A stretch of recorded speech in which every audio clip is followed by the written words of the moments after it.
Bismillahirrahmanirrahim. Assalamualaikum warahmatullahi wabarakatuh. Sebelumnya, selamat datang di channel Bukan Petani Milenial, yang mudah-mudahan channel ini bisa memberikan manfaat untuk kita semuanya. Dan mudah-mudahan untuk teman-teman yang menonton video ini selalu diberikan kesehatan, umur yang panjang, rezeki yang melimpah, serta kesuksesan. Amin ya Allah ya Rabbal Alamin. Ya teman-teman, jadi dalam video ini saya ingin berbagi sebuah amalan, yang mana amalan ini agar tanam padi kita selalu bagus, yang pastinya bagus dalam hasilnya ya teman-teman, dan selalu terhindar dari serangan hama apapun. Dan menurut saya, jika dengan perantara amal ini selalu memberikan manfaat yang sungguh sangat luar biasa sekali teman-teman bagi tanaman padi saya. Dan amal ini pun selalu saya amalkan ketika saya hendak menanam tanaman padi sampai panen tiba.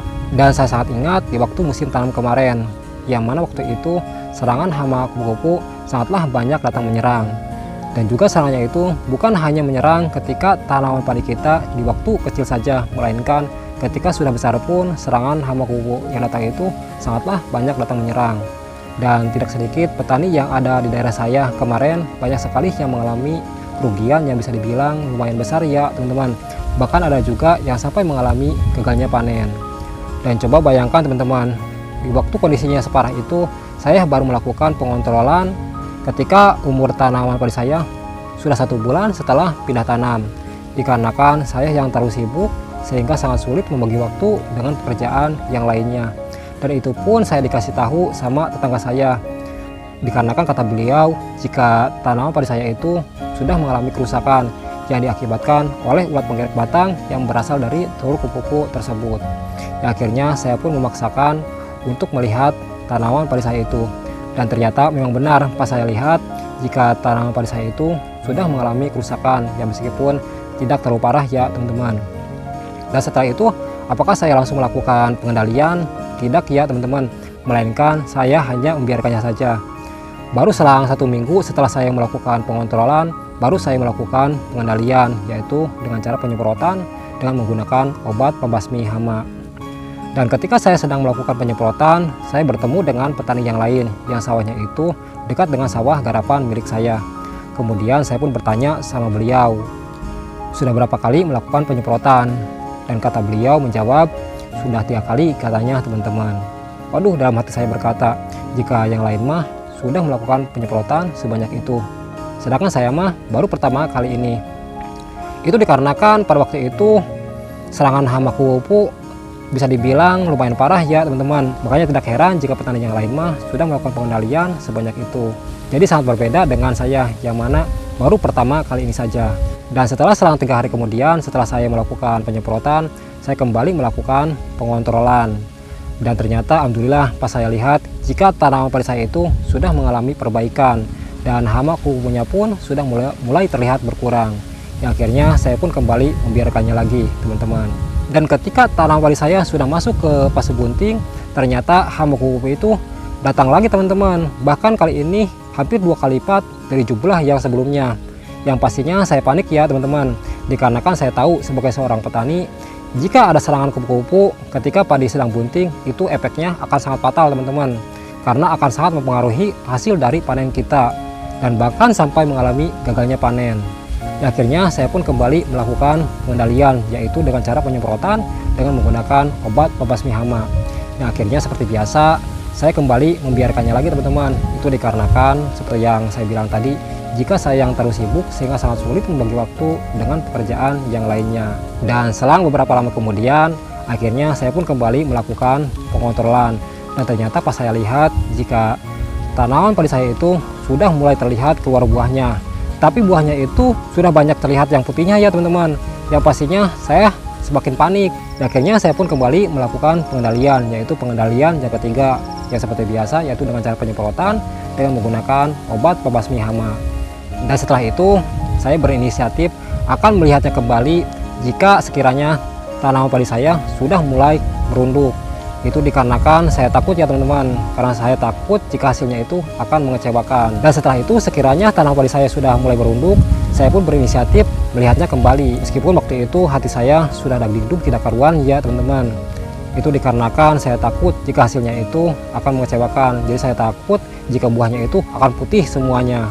Apalagi ketika di jalan saya melihat tanaman padi milik petani yang lain, buahnya itu sudah banyak sekali yang putihnya teman-teman. Meskipun mereka sudah melakukan perawatannya itu bisa dibilang lumayan maksimal, yang pastinya semakin menciutkan hati saya. Akhirnya saya pun pasrah dan melanjutkan kembali untuk melihat tanaman padi saya tersebut. Dan ketika saya berada tepat di depan tanaman padi saya begitu sangat kagum teman-teman, dan sangat bersyukur sekali dikarenakan Allah masih menyelamatkan tanaman padi saya tersebut. Yang mana apa yang saya lihat itu tidak sesuai dengan apa yang saya dipikirkan sebelumnya. Itu dikarenakan tanaman padi saya itu bagus teman-teman, seakan-akan tidak ada kerusakan sedikit pun. Bahkan saat itu petani yang lain pun banyak yang terheran-heran teman-teman melihat tanaman padi saya tersebut, dikarenakan mereka pun tahu jika dalam pengontrolan saya untuk tanaman padi saya itu sangatlah kurang maksimal. Dan saya saat itu sangat bersyukur sekali sama Allah Subhanahu wa Ta'ala karena sudah menyelamatkan tanaman padi saya tersebut. Jadi saya sangat meyakini itu dikarenakan saya selalu mengamalkan sholawat untuk tanaman padi saya teman-teman. Begini teman-teman, ketika saya sedang berada di sawah, baik itu ketika saya sedang melakukan penyemprotan, pemupukan, pengolahan tanah, ataupun sedang membersihkan rumput, saya selalu membacakan sholawat yang tujuannya saya ingin memperdengarkan sholawat kepada tanaman padi saya. Dikarenakan menurut saya jika dengan mendengarkan sholawat itu hati kita bisa menjadi tenang teman-teman, yang pastinya tanaman padi kita pun pasti bakal ikut merasakan ketenangan tersebut. Dikarenakan saya ingin mengajak mereka atau tanaman padi saya untuk mendengarkannya juga, yang pastinya dengan kondisi ketenangan tersebut tanaman padi saya pun akan ikut merasakan ketenangan, yang mana tidak gampang sakit dan tahan dari serangan hama apapun.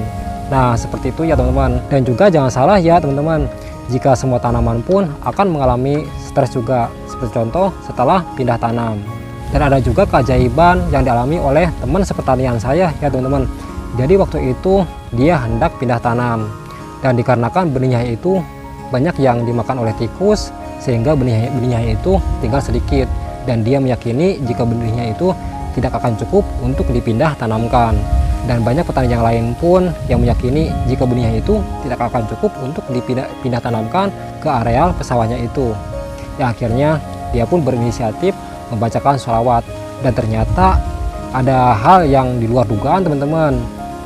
Dan ternyata si benihnya itu cukup, bahkan benihnya itu lebih teman-teman. Nah terus apa sih amalan yang selalu saya amalkan untuk tanaman padi saya? Jadi saya selalu mengamalkan sholawat kamilah ya teman-teman. Dan untuk jumlahnya itu terserah teman-teman. Dan ini dikarenakan sebuah kebaikan yang pastinya semakin banyak akan semakin baik.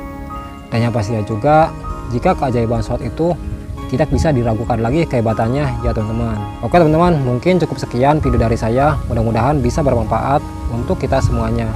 Dan kalau misalkan teman-teman masih ragu, cobalah amalkan sholat itu teman-teman. Yang pastinya teman-teman akan sangat merasakan keajaiban dari sholawat tersebut untuk tanaman padi kita, agar tanaman padi kita selalu bagus, yang pastinya selalu bagus hasilnya. Amin ya Allah ya Rabbal alamin. Teman-teman, terima kasih sudah menonton. Assalamualaikum warahmatullahi wabarakatuh.